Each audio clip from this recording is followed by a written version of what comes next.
وتنجينا بها من جميع الأحوال والبليات وتسلمنا بها من جميع الأسقام والآفات وتطهرنا بها من جميع السيئات وتغفر لنا بها جميع الخطيئات وتقضي لنا بها جميع الحاجات وترفعنا بها عندك على الدرجات وتبلغنا بها أقصى الغايات من جميع الخيرات في الحياة وبعد الممات وسلم تسليما كذلك.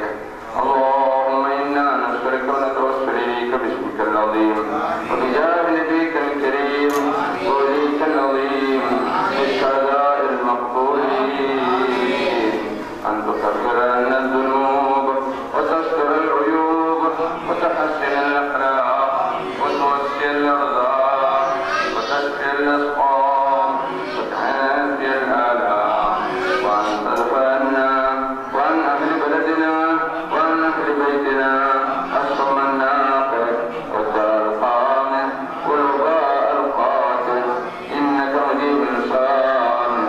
اللهم إنا نسألك نتوسل إليك باسمك العظيم.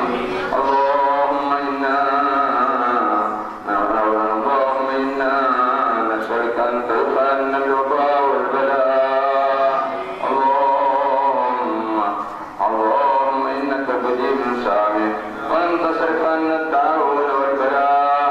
اللهم نور بالعلم قلوبنا واستعمل بطاعتك أبداننا وخلص من الفتن أسرارنا واشغل بالاعتبار أفكارنا. اللهم اغفر لنا ما سلف من ذنوبنا واعصمنا فيما بقي من أعمالنا. اللهم لا تعاقبنا بسوء أفعالنا ولا تهلكنا بخطايانا. اللهم إنا نسألك أن تعيذنا من عذاب القبر وتؤمننا ووالدنا من الفزع الأكبر وتنجينا وإياهم عن دار البوار وتسكننا الفردوس من دار القرار بحق محمد وآله الأبرار برحمتك يا أرحم الراحمين. صلى الله عليه وسلم على سيدنا محمد وعلى آله وصحبه أجمعين. سبحان ربك رب العزة عما يصفون وسلام على المرسلين والحمد لله رب العالمين. صلى الله على محمد صلى الله عليه وسلم. صلى الله على محمد صلى الله عليه وسلم. اللهم صل على محمد سيدنا محمد الذي تنحل به العقد وتنفرج به الكرب وتقضى به الحوائج وتنال به الرغائب وحسن الخواطر وتستسقى الغمام بوجهه الكريم وعلى آله وصحبه في كل لمحة ونفس بجد كل معلوم لك. اللهم صل صلاة كاملة وسلم سلاما تاما على سيدنا محمد الذي تنحل به العقد وتنفرج به الكرب وتقضى به الحوائج وتنال به الرغائب وحسن الخواطر وتستسقى الغمام بوجهه الكريم وعلى آله وصحبه في كل لمحة ونفس بجد كل معلوم لك.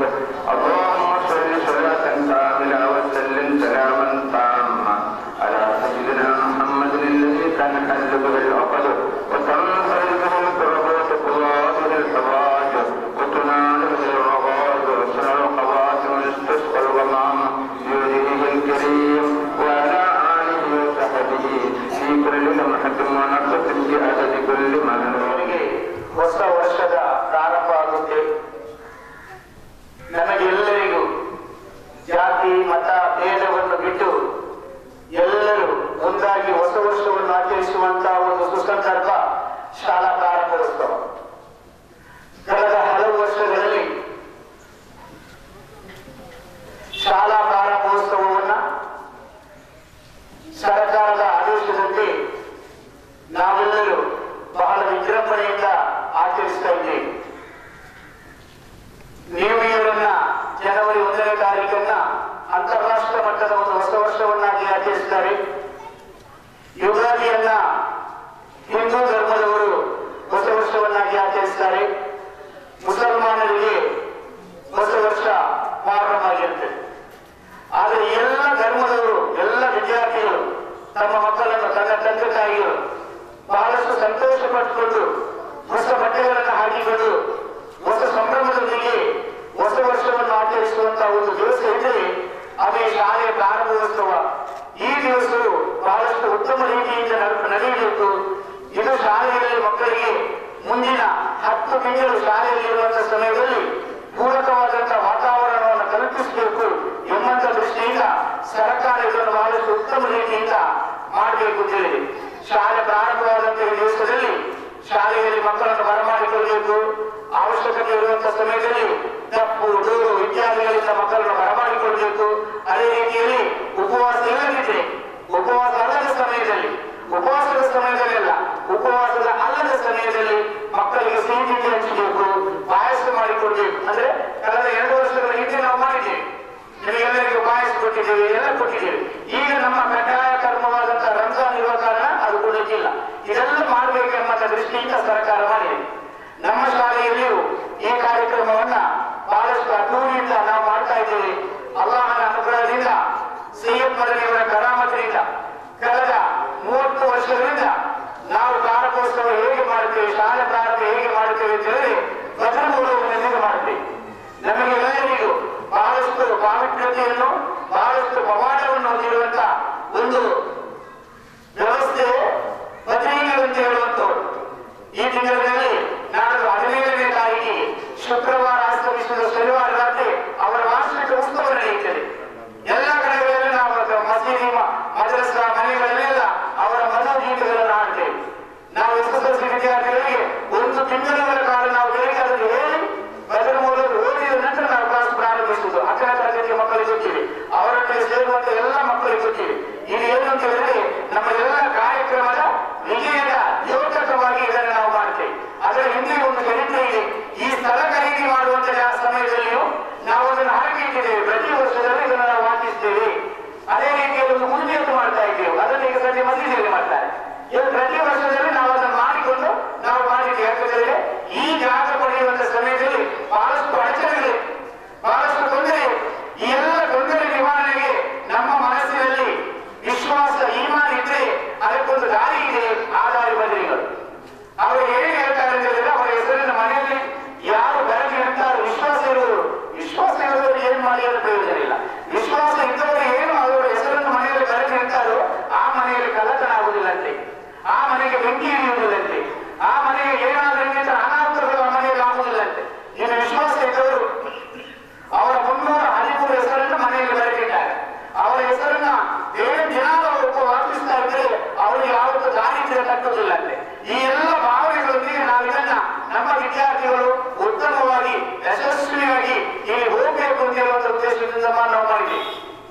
ಕಳೆದ 1ನೇ preparatory exam ಆದ ತಕ್ಷಣ ನಮ್ಮ ಆಡಳಿತಾಧಿಕಾರಿಗಳು ಬಂದಾಗ ಹೇಳಿದ್ರು, ಯಾವ ಮಕ್ಕಳು ಪಾಸ್ ಆಗುದಿಲ್ಲ, ಎಲ್ಲ ಮಕ್ಕಳು ಎಲ್ಲಕ್ಕಿಂತ ಕಡಿಮೆ ಇದ್ದಾರೆ ಅಂತ ಹೇಳಿದ್ರೆ ಮಾಧ್ಯಮಕ್ಕಿಂತ ಕಡಿಮೆ ಇದ್ದಾರೆ. ನಾವು ಹೇಳಿದ್ರು ಪಾಸ್ ಆಗ್ತಾರೆ. ನನಗೆ ನರಕದಲ್ಲಿ ಹೇಳಿದ್ರು ಎಲ್ಲ ಮಕ್ಕಳು ಬಾರಿ ಬೇರೆಯವರುಗಳು ಮಾಸ್ಟರ್ ಎಂದು ಹೇಳ್ಬೋದು, ಅದು ಮಕ್ಕಳು ಪಾಸ್ ಆಗ್ತಾರೆ ಅಂತ ನಾವು ಹೇಳಿದ್ರು. ಆ ಪಾಸ್ ಆಗಿದ್ದಾರೆ ಅಂತ ಹೇಳಿದ್ರೆ ಅದು ಬದಲಿಗಳ ಕರಾಮತ್. ನಾವೇನು ಅವರ ಹೆಸರನ್ನು ಓದಿಸಿದ್ದೇವೆ ಮಕ್ಕಳಿಂದ ಪ್ರತಿ ದಿವಸ ಅವರ ಕರಾಮತಿನಿಂದ ವಿದ್ಯಾರ್ಥಿಗಳು ಪಾಸ್ ಆಗಿದ್ದಾರೆ, ಅವರ ಪವಾಡದಿಂದ ವಿದ್ಯಾರ್ಥಿಗಳು ಪಾಸ್ ಆಗಿದ್ದಾರೆ. ನಮ್ಮಲ್ಲಿ ಒಂದು ಹುಡುಗರನ್ನು ನಮ್ಮ ಟೀಚರ್ಸ್ ಹೇಳಿದ್ರು, ಸರಿ ಇವರು ಕೂತ್ಕೊಳ್ಳೋದು ಹೇಳಿಸ್ತೇನೆ ಅಂತ. ಆಗ ಅವನು ಕೂತಿದ್ದಾನೆ, ಕೂತು 400 ಜನರ ಮಾರ್ಕ್ ಬರೆದಿದ್ದೇವೆ, ಅದು ಬದಲಿಗಳ ಕರಾಮತ್. ಈ ನಿಟ್ಟಿನಲ್ಲಿ ನಾವು ಇದನ್ನು ವಾಚಿಸ್ತೇವೆ. ಕೆಲವರು ಹೇಳುವರಿದ್ದಾರೆ, ಅದೆಲ್ಲ ನೀವು ಓದಿರೋದಲ್ಲ ಸ್ಕೂಲ್, ಅದೆಲ್ಲ ಕರ್ತರು ಮೂಲಾರ್ದಂಗೆ ಓದಿರೋದು, ಮುಸಲ್ಮಾನನು ಅದನ್ನು ವಿದ್ಯಾರ್ಥಿಗಳು ಇಂಟ್ರೊಡ್ಯೂಸ್ ಮಾಡುವುದು ಅವರ ಕರ್ತವ್ಯ ಆಗಿರುತ್ತೆ.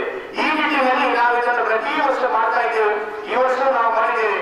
ನಮ್ಮಲ್ಲಿ ಈ ಕಾರ್ಯಕ್ರಮ ಈಗ ಒಂದು ಪುಸ್ತಕ ವಿತರಣೆ ಮತ್ತು ದಾಖಲಾತಿ ಮಾಡುವುದರೊಂದಿಗೆ ನಡೆಯುತ್ತದೆ.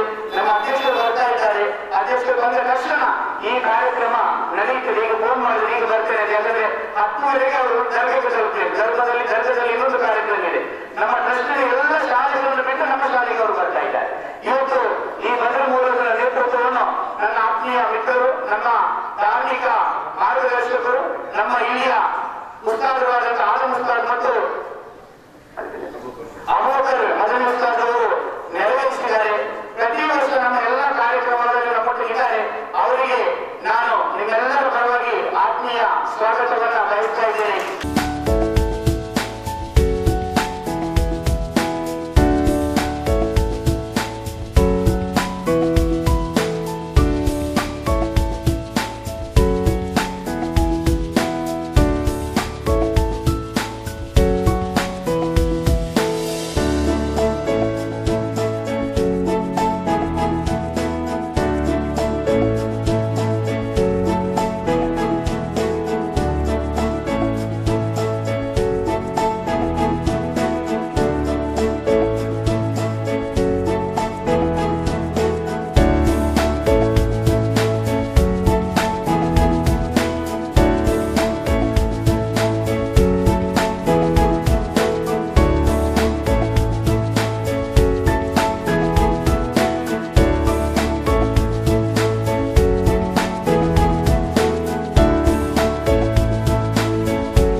ಕಾಲ ಮನೆಯಲ್ಲಿ ಇದ್ದುಕೊಂಡು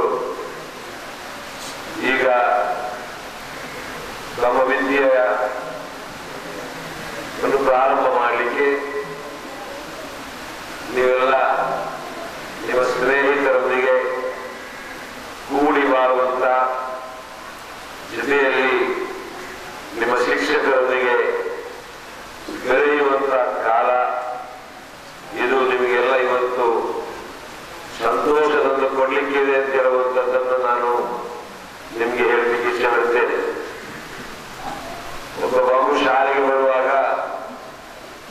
ಬರುವ ಹೊತ್ತು ಮನೆಯವರಿಗೆ ಸ್ವಲ್ಪ ಕಿರಿಕಿರಿ ಮಾಡಿದ್ರು ಕೂಡ ಮನಸ್ಸಿನಲ್ಲಿ ಒಂದು ಮನೆಯಿಂದ ಹೊರಗೆ ಬಂದು ಒಂದು ವಿಶಾಲವಾದ ಜಾಗದಲ್ಲಿ ಇನ್ನಿತರ ಸ್ನೇಹಿತರೊಂದಿಗೆ ಸೇರಿಕೊಳ್ಳುವಂತ ಒಂದು ಖುಷಿ ಮನಸ್ಸಲ್ಲಿ ಇದ್ದೇ ಇರ್ತದೆ. ಆ ರೀತಿ ಬಂದ ಮಗುವನ್ನ ಇಲ್ಲಿಯ ಶಿಕ್ಷಕ ವೃಂದದವರು ನಗುಮುಖದೊಂದಿಗೆ ಅವರನ್ನು ಕೊಂಡಾಡಿಕೊಂಡು ಪ್ರೀತಿಸಿಕೊಂಡು ಮಾಡುವ ಸೇವೆ ಒಬ್ಬ ಮಗುವಿನ ತಾಯಿಯ ಮಮತೆಗಿಂತಲೂ ಕೂಡ ಅದು ಅಧಿಕವಾಗಿ ನಾವು ಎಲ್ಲ ಶಾಲೆಗಳನ್ನು ಕೂಡ ಕಾಣ್ತಾ ಇದ್ದೇವೆ. ಆ ರೀತಿ ಶಿಕ್ಷಕ ವೃಂದದವರು ವಿದ್ಯಾರ್ಥಿಗಳೊಂದಿಗೆ ನಗುಮುಖದ ಆ ಒಂದು ಮಮತೆಯನ್ನು ತೋರಿಸಿದಲ್ಲಿ ಮಗು ಖಂಡಿತವಾಗಿಯೂ ಶಿಕ್ಷಣದಲ್ಲಿ ಮುಂದುವರಿಯಲಿಕ್ಕೆ, ಶಾಲೆ ಮೇಲೆ ಪ್ರೀತಿ ಬರಲಿಕ್ಕೆ, ಈ ಶಿಕ್ಷಣ ನನಗೆ ಅಗತ್ಯ ಅಂತ ಹೇಳುವಂತ ಒಂದು ವ್ಯವಸ್ಥೆಗೆ ಮುಂದೆ ಬರಲಿಕ್ಕೆ ಕಾರಣ ಆಗ್ತದೆ. ಆ ಕೆಲಸ ಖಂಡಿತವಾಗಿಯೂ ಹಲಕನಗರ ಶಾಲೆಯ ಎಲ್ಲ ಶಿಕ್ಷಕ ವರ್ಗದವರು ಮಾಡ್ತಾರೆ ಅಂತ ಹೇಳುವಂತ ನಂಬಿಕೆ ಭರವಸೆ ನನಗಿದೆ.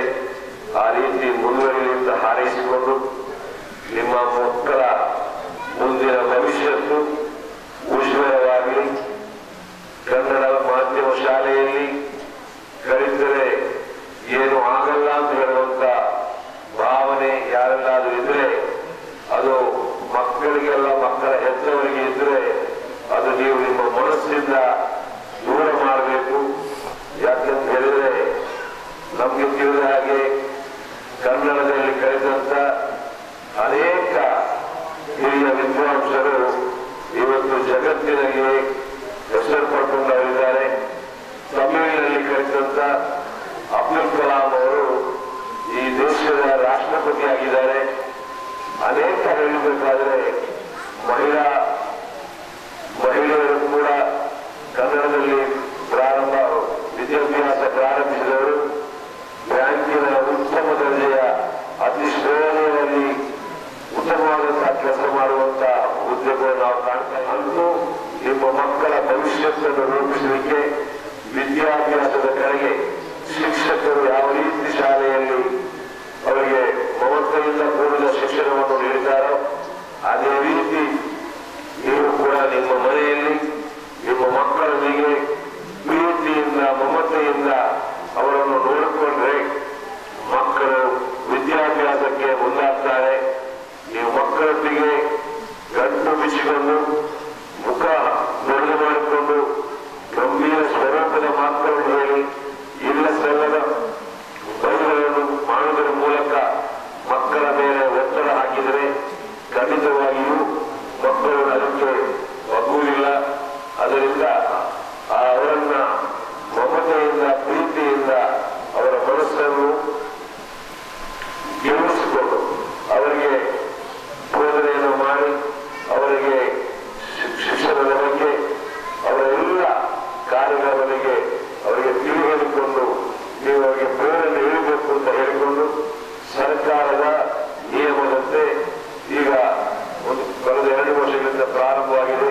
ಪ್ರಾರಂಭೋತ್ಸವ ಅಂತ ಹೇಳಿ ಕಾರ್ಯಕ್ರಮ ಮಾಡಬೇಕು ಅಂತ ಹೇಳಿ ಆ ಕೆಲಸವನ್ನು ಇವತ್ತು KMK ಅವರು ಸಹ ಶಿಕ್ಷಕರು ಸೇರಿಕೊಂಡು ಮಾಡಿದ್ದಾರೆ.